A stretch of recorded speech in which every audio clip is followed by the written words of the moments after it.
अस्सलाम वालेकुम dear student, I hope आप सब लोग ठीक होंगे।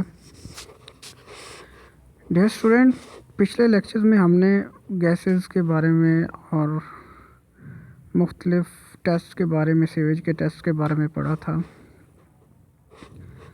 तो नंबर 4 पे हमारे पास आती है पीएच वैल्यू कैसी होनी चाहिए ना।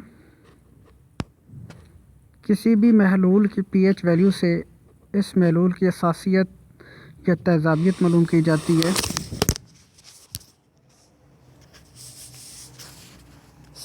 ताज़ा सीवेज में असासियत पाई जाती है, जबकि बासी सीवेज में तेज़ाबियत पाई जाती है। ट्रीटमेंट के बाद निकलने वाली सीवेज में असासियत पाई जाती है। सीवेज के नमूना पीएच वैल्यू मालूम करने के लिए मुख्तलिफ़ तरीक़ाकार इख्तियार किए गए हैं। दो हमारे पास टेस्ट हैं, दो तरीक़ाकार हैं जो हमने मालूम करने हैं। नंबर 1 मियारी रंगों का तरीका और नंबर 2 पे है बरकी तरीका। मियारी रंगों का तरीका, इस तरीका में मालूम शुदा पीएच वैल्यूज़ के मियारी रंगों की ट्यूबों के रंग से नमूने के पानी के रंग का मुआयना किया जाता है। इसके लिए नमूने के पानी में लैम्प्स पेपर डालकर इसके रंग को मियारी रंगदार ट्यूब से मुआयना करके पानी की पीएच वैल्यू मालूम की जाती है। मोस्टली लेबॉर्ट्रीज़ के अंदर यही तरीक़ाकार इख्तियार किए जाते हैं। जैसा कि पीएच वैल्यू क्या थी कि जो इंसान पानी की जो मिकदार होती है इंसान के अंदर, पीएच वैल्यू 5 से 7 तक होती है। तो इस तरह वो कह रहा है कि इसके अंदर जो सीवेज के अंदर जो पानी की मिकदार से पीएच वैल्यू है वो हमें मालूम करनी है। नंबर 2 पे हमारे पास बरकी तरीका क्या होता है। हाइड्रोजन आयन्स पर मुस्बत चार्ज होता है, इसको पोटेंशियल मीटर से नाप लिया जाता है। इस मीटर को पीएच मीटर भी कहा जाता है। इस तरह H+ की मिकदार पीएच वैल्यू को ज़ाहिर करती है। आगे है एहतियाती टेस्ट कौन सा होता है। नाम से ही आपको जो बताया जा रहा है उसको नाम से ही पता चल जाता है कि इसका फंक्शंस क्या है। सीवेज में मौजूद मुख्तलिफ़ किस्म की जरासीमा को पता चलाने के लिए एहतियाती टेस्ट किया जाता है, जो चूँकि सीवेज के तहलील के अमल में बैक्टीरिया बहुत अहम किरदार अदा करता है। इस सीवेज में बैक्टीरिया की मौजूदगी का पता चलाना ज़रूरी है। इसके लिए इस किस्म की और तादाद मालूम करना ज़रूरी नहीं होता। अगर किसी सीवेज के नमूना में बैक्टीरिया मौजूद ना हो तो ऐसी सीवेज को सनती सीवेज शामिल होती है। सीवेज के नमूना को टेस्ट करने के लिए अमूमन बी कोलाई टेस्ट किया जाता है। ये ज़्यादा काबिल एतमाद टेस्ट होता है। उसकी 3 टाइप्स होती हैं, 3 मरहलों से उस टेस्ट को गुजारा जाता है। इब्तदाई टेस्ट क्या है। ये टेस्ट सीवेज के नमूना में बैक्टीरिया के होने या न होने का पता चलाने के लिए इस्तेमाल किया जाता है। इस टेस्ट के लिए नमूना को हल्का करके इससे 0.1 सीसी से 1 सीसी और 10 सीसी की मिकदार ली जाती है और 24 घंटे के लिए ट्यूबों में डालकर रखा जाता है। अगर इतने अरसे में अगर ट्यूब में गैस से बुलबुले निकलना शुरू हो जाए तो बैक्टीरिया की मौजूद कि अगर हरकत करना लग जाए पानी, गैस से बुलबुले न, तो आपको पता चल जाएगा कि ये बैक्टीरिया मौजूद होते हैं। तहकीकी टेस्ट कौन सा होता है। इब्तदाई टेस्ट में अगर बैक्टीरिया मौजूद की जहर हो जाए तो तसल्ली करने के लिए तहकीकी टेस्ट किया जाता है। ऊपर वाले टेस्ट में आपने जस्ट उसका अंदाज़ा लगाया कि आपने ये प्रोसेस किया, उसमें हमें पता चल गया कि आया कि इसके अंदर बैक्टीरिया मौजूद है। तहकीकी टेस्ट के अंदर क्या होता है कि तहकीक करना, कि कोई भी काम है उसकी मुकम्मल तहकीक करना। तो वो कह रहा है कि इसमें फिर ये होता है कि जब पता चल जाता है कि उसके अंदर टेस्ट हैं, बैक्टीरिया हैं, तो फिर उसका मुकम्मल टेस्ट किया जाता है। जिसमें बैक्टीरिया की मौजूदगी ज़्यादा होती है में थोड़ी सी मिकदार एक प्लेट पर डालकर इस पर निशान लगाया जाता है।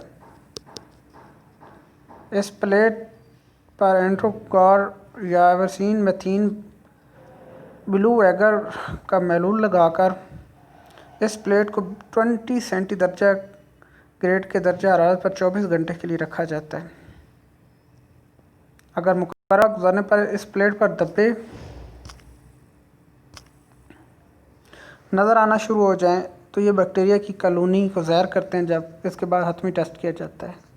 नंबर 1 एहतियाती टेस्ट होता है। आया कि आपने अंदाज़ा लगाया, चेक किया रफली तौर पे, तो आपको पता चला इसके अंदर मौजूद हैं बैक्टीरियाज। तहकीकी टेस्ट किया, उसमें आपको पता चल गया कि हाँ वाकई इसके अंदर बैक्टीरिया मौजूद हैं। फिर होता है हतमी टेस्ट। हतमी क्या होता है? कोई भी चीज़ कंप्लीटेड टेस्ट, उसका हतमी फ़ैसला करना। इस टेस्ट में तहकीकी मुस्बत में बनने वाले बैक्टीरिया की कॉलोनी को कोलेक्स ब्राउथ के खमीर वाली ट्यूब में डाला जाता है और 24 घंटे के लिए 20 दर्जा हरारत पर रखा जाता है। अगर इसके बाद ट्यूब से बुलबुला निकलना शुरू हो तो बैक्टीरिया की मौजूदगी यकीनी होती है। फिर आगे हमने करना होता है कि बैक्टीरिया की किस्म के बारे में मालूम करने के लिए मुख्तलिफ टेस्ट किए जाते हैं। आजकल कह रहा है कि नई तहकीक के मुताबिक ऐसे फ़िल्टर बनाए जा चुके हैं जिनमें बैक्टीरिया नहीं गुजर सकता। नमूने की सीवेज को इस फ़िल्टर में से गुजारा जाता है। इस फ़िल्टर को 20 घंटे तक 20 सेंटी दर्जा ग्रेड के दर्जा हरारत पर रखा जाता है। अगर इस बैक्टीरिया मौजूद हो तो फ़िल्टर पर धब्बे बन जाते हैं जो कि बैक्टीरिया की कॉलोनी को शो करते हैं। बी कोलाई इंडेक्स होता क्या है? बी कोलाई इंडेक्स किसी नमूने में मौजूद बैक्टीरिया की तादाद का अंदाज़न तादाद को ज़ाहिर करता है। ये क्यूबिक सेंटीमीटर नमूने में बैक्टीरिया की तादाद होती है। ये इंडेक्स ट्यूब से हासिल होने वाले नताइज से अख़ज़ किया जाता है। ये टेस्ट सीवेज के मुख्तलिफ ताकतों के महलूल पर काफ़ी तादाद में किए जाते हैं। वो आगे बता रहा है कि एक टेबल्स बनाया जाता है। उस टेबल्स के अंदर ये इसकी डायमेंशंस हैं वो लिख ली जाती हैं और उसको आपस में जमा मनफ कर दिया जाता है। आगे है जी सीवेज की बायोकेमिस्ट्री क्या होती है। सीवेज में पानी के अलावा ठोस अज़ा भी मौजूद होते हैं। आपको पता है ना, पानी हो गया। ठोस अज़ा बुनियादी तौर पर दो होते हैं, ऑर्गेनिक और नॉन ऑर्गेनिक, मतलब नमियाती और गैर नमियाती अज़ा। जो गैर नमियाती अज़ा होते हैं ये मादनियात से ताल्लुक़ रखते हैं जिनको आसानी से वो कह रहा है कि आप सीवेज से अलहदा किया जा सकता है। और दूसरे नंबर पे नमियाती अज़ा के दूसरा गैर नमियाती अज़ा मुस्तक़िम हालत में होते हैं, इसलिए इनकी अज़ा की मौजूदगी की वजह से सीवेज की तहलील के दौरान मुश्किलात का सामना नहीं करना पड़ता। नमियाती अज़ा के मुतालिक इल्म को बायोकेमिस्ट्री कहा जाता है। ठीक है, आगे उसने उसकी टाइप्स बताई हैं। प्रोटीन्स क्या होती है। ये अज्जा जानवरों में ज़्यादा होते हैं जबकि थोड़ी सी मिकदार पौधों और सब्जियों में भी होते हैं। इसकी ज़्यादा मिकदार गोश्त में पाई जाती है। प्रोटीन के सेल्स की साख्त इंतहाई पेचीदा होती है और ये इंतहाई गैर मुस्तहकम होते हैं जो कि जल्दी तलील होना शुरू हो जाते हैं। प्रोटीन्स की कुछ अक़साम पानी में हल पज़ीर होती हैं और बाज़ गैर हल पज़ीर होती हैं। प्रोटीन कार्बन, हाइड्रोजन और ऑक्सीजन पर मुश्तमिल होते हैं। इनमें से बाज़ नाइट्रोजन और सल्फ़र और फास्फोरस और आयरन में भी कुछ मिकदार शामिल होती है। कार्बोहाइड्रेट्स क्या होते हैं? ये अज़ा ज़्यादातर पौधों में होते हैं और इनकी कुछ मिकदार जानवरों के खून और दीगर अज़ा में भी पाई जाती हैं। कि ये जो आपके वो बता रहा है कि प्रोटीन्स हैं, कार्बोहाइड्रेट्स हैं और चिकनाई हैं, ये कहाँ कहाँ मौजूद होती हैं और कैसा अमल होता है। तो जो आपकी प्रोटीन्स हैं वो कह रहा है कि दरख्तों के अंदर भी पाई जाती हैं और ज़्यादातर गोश्त के अंदर होती है। कार्बोहाइड्रेट्स में क्या होता है? ये ज़्यादातर पौधों के अंदर पाए जाते हैं और दीगर और जानवरों के खून के और दीगर अज़ा में भी होती है। इन अज़ा में शक्कर, नशिस्ता, सिल्वर्स और ग्लूकोज, सिलोज के और लकड़ी के रेशे वगैरह शामिल होते हैं। सॉरी यार, ये सही नज़र नहीं आ रहा था। ये कार्बोहाइड्रेट्स के अज़ा में कार्बन, हाइड्रोजन, ऑक्सीजन शामिल होते हैं। इन अज़ा के मालिक्यूल्स में पानी के अज़ा तरकीबी के मुताबिक हाइड्रोजन, ऑक्सीजन, कार्बन के छः ज़रबी अदाद एटमों के साथ मौजूद होते हैं। मुख्तलिफ इसने कार्बोहाइड्रेट्स की टाइप्स बताई हैं कि ये कहाँ कहाँ मौजूद होते हैं, कौन सी चीज़ में पाए जाते हैं। ग्लूकोज में, शक्कर में, ग्लूकोज में, सेल्यूलोज में, ठीक है ना।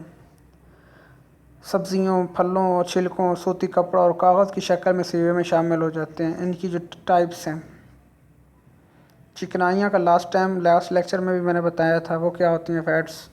सीवेज में नमियाती अज़ा में से चिकनाई एक अहम जुज़ है। इसकी तहलील का अमल काफ़ी पेचीदा है और देर तलब है। इन अज़ा खाने के तेल, घी, मक्खन, चर्बी और ग्रीस वगैरह की शक्ल में सीवेज में शामिल हो जाती है। इन अज़ा को बैक्टीरिया तहलील नहीं करते, बल्कि ये अज़ा मदनियाती तेज़ाबों की मौजूदगी में ग्लिसरीन और चिकनाइयाँ दार तेज़ाब में तब्दील हो जाते हैं। फिर ये कि सीवेज के बहाव और इसकी ट्रीटमेंट भी मुश्किलात का बहस बनते हैं। ये वो कह रहा है कि इससे बेहतर जब आप ट्रीटमेंट करते हैं तो उससे पहले इसको किसी तरीक़े से इसको अलहदा कर लिया जाता है। तो ये था आपका आज का लेक्चर्स। आई होप कि आप लोगों को इसकी थोड़ी बहुत समझ आई होगी। तो बाकी आपके पास बुक्स हैं, इसमें ब्रीफली आप पढ़ें। जिस चीज़ की समझ नहीं आती आप वो डिस्कस करें, आप मेरे से पूछ सकते हैं। Thank you.